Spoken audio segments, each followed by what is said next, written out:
Lovely to see you. And thank you for coming yesterday.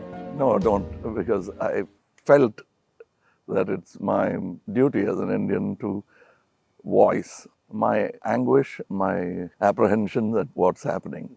And before coming, I was just looking through the pages. There's a big book I have, your grandfather's name. Achha. And I was looking through that, and I know these 2,800 kilometers is nothing. You walk through sweat, tears, and blood, literally. And we have seen history happen from the inner circle. I've watched it from the outer circle. So walking with you, if I don't come with you, it's not fair. My nephew's a photographer. So I said, listen, I want to give a little present to my friend Kamal Haasan. And I said, give me a picture, one of your pictures, as a gift to him. So I want you to guess what he came up with. What picture do you think he gave me? I don't know. Come, let's go and see it. Yeah. Oh, it's here. Tells you what Kamal is, right? And so this is what he gave me. What he came up with. Oh. Oh, he shot this? He shot this, and that's for you, because it tells us your approach, your attitude to life, and the fact that you're a great Indian and a great Tamil. Thank you. And we're proud of you. Thank you. It looks nice, huh? Oh, lovely. I'm quite interested in how you see what is going on in India. Of course, an Indian person, but also a Tamil person, because the view from South India often looks very different. It is. Then the view from North I'm India. sure it is the same from Assam or Meghalaya. The same, exactly. At the capital. We forget history, and we are only agitated by the topical or recent happenings. I talk a lot about Gandhiji now. It is not right from the beginning. My father was a congressman, but my environment made me a bitter critic of Gandhiji when I was in my teens. My father did not say, he said, just read history. I think you're talking from today. Yeah, but today matters, is my question. He's a lawyer, and he didn't argue with me on this case. Around 24, 25, I discovered Gandhiji on my own. And over the years, exponentially, I've become a fan. And that's me, to explain myself. To actually correct yourself and say sorry, that's why I made Hey Ram, Right. a film where I played a parallel assassin, Wow. wanting to kill Gandhiji. And as he goes nearer to the person and the truth, he changes. Yeah. But it's too late. Somebody else does the job that he wanted to do, but he had changed his mind. That's the story of Hey Ram. So you came up with the idea? Yes, that is my way of saying sorry to my Bapu. Excellent. That's quite a sort of sophisticated, intelligent way of looking at the problem. Yeah, because I have to take the onus of all the crimes, including what happened in your family. We let it happen. But I think inside what you're saying is hatred is actually blindness and misunderstanding. Yes, and the worst form of criticism is an assassination. I think that's very cheap.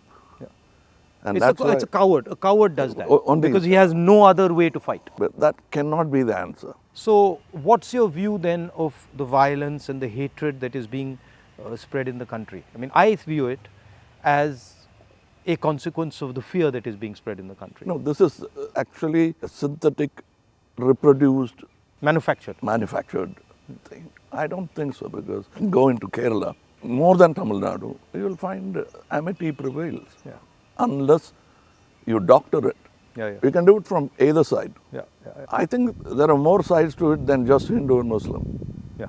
We have to look at all that and understand that this country will flourish only with this plurality. As a person who loves Tamil Nadu, loves the Tamil people, whenever I go there, I try to understand slightly better, what exactly is the Tamil idea, right? And so as somebody who, is looking at it from far, what does it mean to be Tamil? I know that the Tamil language is very important, but what does it actually mean? It means the same as wanting to be a Maharashtrian Yeah. or a Telugu or a Malayali. We all have a pride, but I must say something about Tamil Nadu. They always feel that it's an island with parochial mindset and language chauvinism.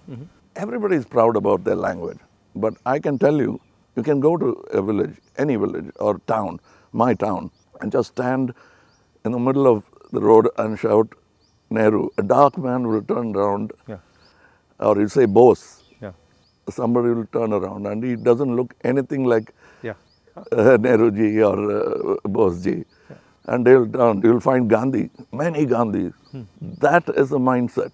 And at a particular point, they felt there was apathy from the center. That happens every time. It will happen with every government. They are now unhappy with what is happening now. But that's not permanent if you could approach it like you're doing it now.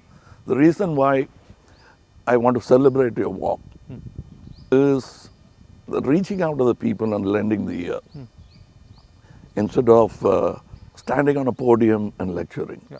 That's commendable from your side. But my experience when I go to Tamil Nadu, right, is that they express themselves in a very passionate, Yes. it's different expression. So if you go to Maharashtra, people show affection, but the way the Tamils show affection is something completely different. I get that feeling when I go there, and I always wonder, what is that exactly? How does it, why such strong affection or strong expression or so passionate? It's part of the culture. It's a very old culture, and they've seen wars, they've seen battles, they've learned a lot from Jainism, Yeah.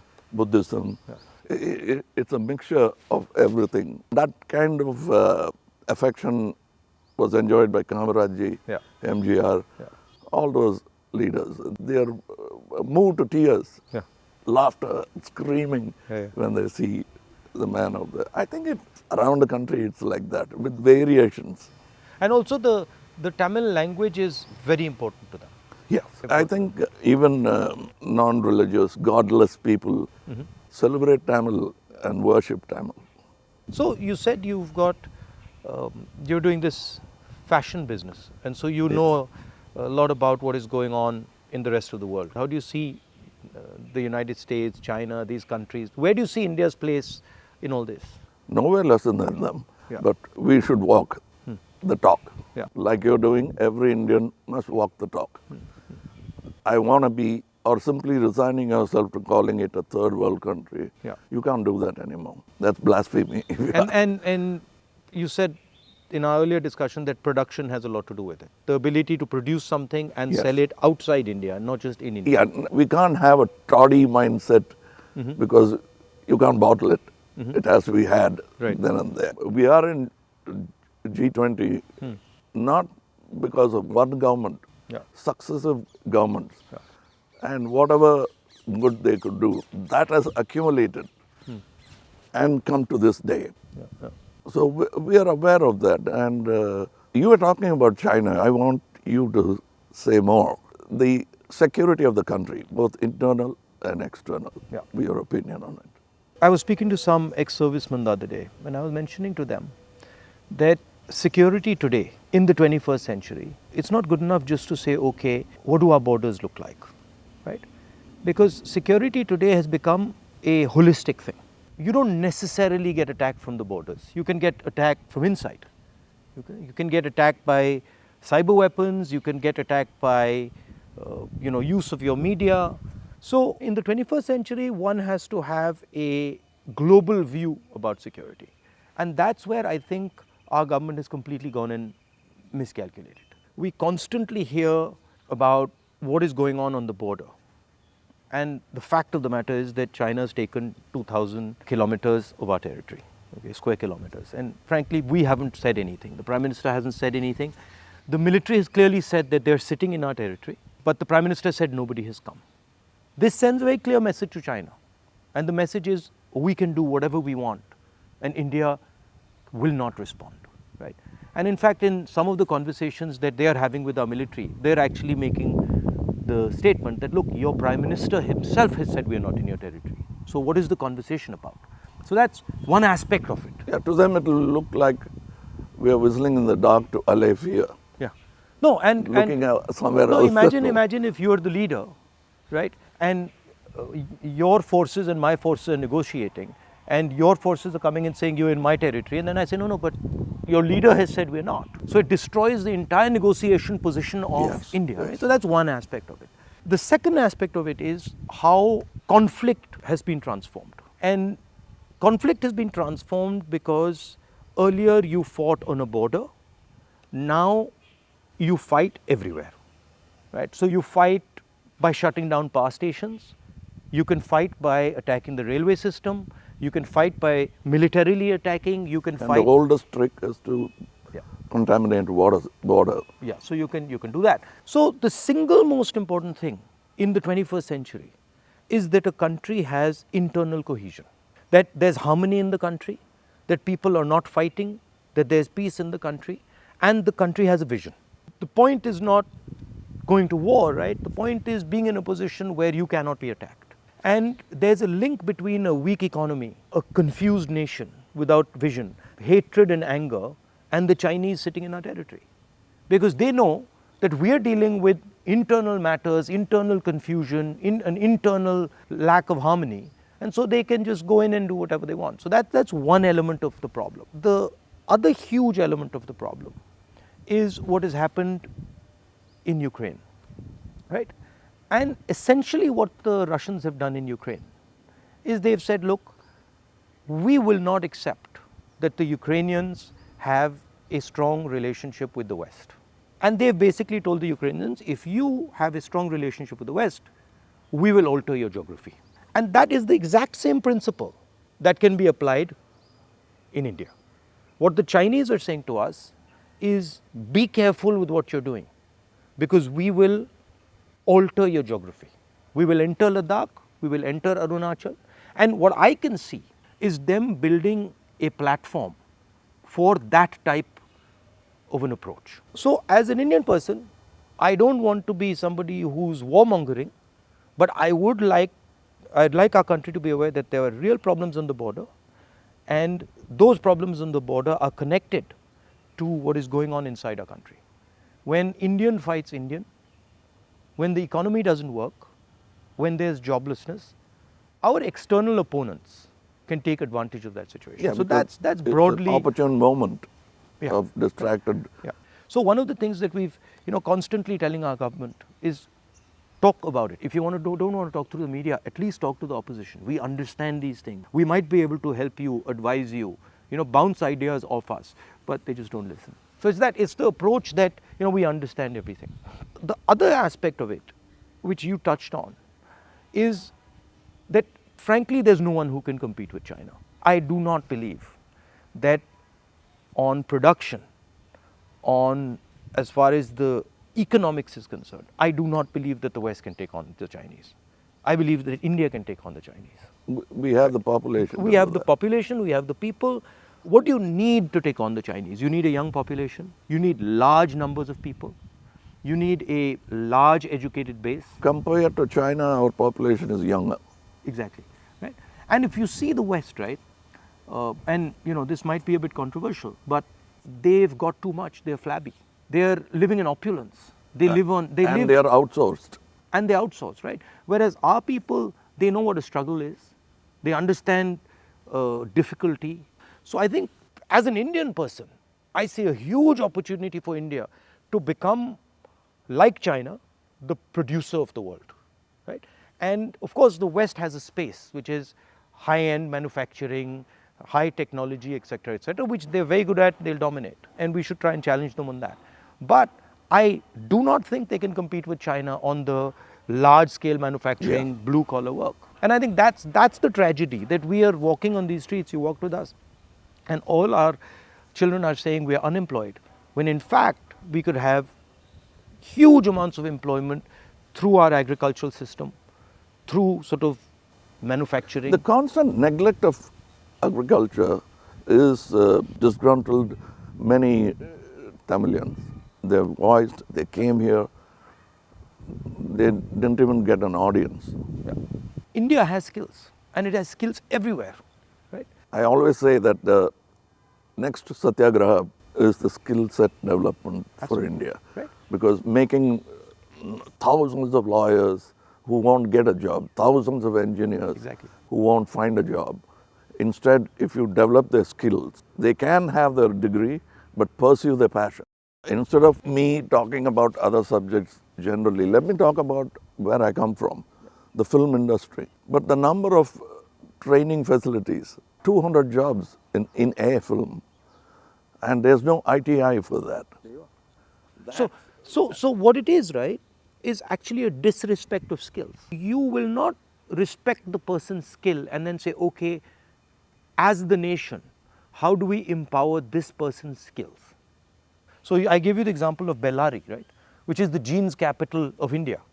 Now, Bellary should be exporting jeans to the rest of the world, should be exporting different types of jeans, should be innovating on jeans. Right? Bellary has been shut down because of demonetization and wrongly applied GST. And you've literally taken a hub which could challenge the Chinese across the world in making jeans, and you've destroyed it. It used to have 4.5 lakh people working there, it now has 50,000. Like something like what you're doing with Khadi, right? I mean, who would know that that's a Khadi jacket? Nobody. Right? More than the publicity of it, the reach of it. Exactly. And Americans are loving it. And then you got the history of Khadi, right? Because if you start to say, well, this is Khadi from the Indian freedom movement, this is made by Indian people by hand, this is what fought a superpower, you can make a beautiful story out of it. Yes. Yeah. And it's not done in a modern factory. Yeah. It's done by people sitting in villages and handmade. Exactly. You know, I'm very happy and honored to be sort of partnering with these people who've been neglected. They're almost on the verge of closing down and going back, thanks to GST. So how many people now are working there? We have started, we have not started a full-fledged tailoring system because we only have 12 outlets and we can supply with a number of tailors. But the number of weavers are many. Right. They are in Telangana, Karimnagar. We are sourcing it. We are going even to Kutch and other places so that we can bring India together. So that's it was very nice. It was very nice of you to come, I must say. I with all the situation and the BJP and sort of the ability they have to coerce, I think it's also a brave thing. That's why I think that's why he gave. He came up with that idea of the picture. No, it's not easy. I'm glad he thinks of me that way, but I still remember the speech by Gandhiji when he said, "Shake the lion's mane," for which he was incarcerated. So we have the strength and ability. But I'm happy that you're meeting people, practicing jujitsu, walking miles and miles and miles. It's nice. And because you're doing exactly what Gandhiji did, to understand the nation before fighting for it. No, it's quite a fantastic experience. I remember walking from Tamil Nadu into Kerala. It's completely different. Yeah. And as you said, it's changed, but then it's the same. So there's huge commonality and then there's huge difference. That's the individuality of it. That's the plurality that we should not lose at all. Yeah. And I think a lot of what we traditionally have is also the artisan, the small and medium person, the little clusters who have huge skill, but they are sort of hidden away, hidden treasures, so to speak. Yeah, I think it's very important that a government in position should bolster like farmers during the Gaja calamity. For them, after some time, party affiliations don't matter. The calamity that they're facing is the pain is the most important thing. It doesn't matter. And politicians always go and talk about the next election. And their trajectory is towards that, and that they don't like. They can't tend to take their eyes off it. Politicians. I find that. And I get criticized a lot, sometimes where they're like, oh, he's not election centric. I mean, I think of course, one has to fight elections, one has to be in politics, one has to take them seriously. But there's also another role of people. There's a role of bringing people together, of listening, of being affectionate. You know, that role, I think, is a very important role. What we have done through our party is that simply sort of wipe the dust away from the Gram Sabhas and brought it back into, now it's happening because we are attending and now we want to take it into the towns. I think people should participate in politics, not necessarily electoral politics only. Exactly. But they must have a firm say that politicians will have to understand it's not all about number crunching, that they'll have to answer certain things. And people should also feel that I can vent or complain. I can say something, and politicians should also feel that I can take some punishment. You know, he's shouting at me, okay, no problem. I did something wrong. I go and listen to what he's doing, what he's saying. I think that's, you know, people don't like criticism. I think criticism is a good thing. I think we are a very young democracy still, in spite of 75 years. The reminiscence of the monarchy is still in our mind. Yeah. Now that's a profound thing you've said. It's true. It's still, they want loyalty. And politicians who are in power want to somewhere behave like a king. Because it's not too far behind in history that we had princely states. 70 years, yeah. But I think if you look, a lot of sort of our chief ministers and leaders, the approach is that of a king. You know, you're like unilateral decisions. I will do whatever I want, not taking into account what people feel, not listening. I think there's quite a lot of that. Yeah, and they are offended when you call them a civil servant. Yeah. I'm not a civil servant. Yeah. I'm in position, I'm in power. But that's what we are ultimately. It should be a position of honor rather than position to usurp. Yeah. The trustee idea of Mahatma Gandhi. Over the time, I'm looking for people who are at least a semblance of that in them, because it's unique. Is a tall international figure. Yeah. And that we realize when he's not there. Well, anyway, I won't keep you. No, I'm keeping you. It's lovely to see you. And whenever you're in Delhi, you know, next time, maybe we go and have a meal or something. Yeah, sure. I'd love to do that. And I'd like you to look into our thing I've sent. I will. I'll give you my your measurements. I will 100%. We'd like to dress you up. Okay, I'll do that.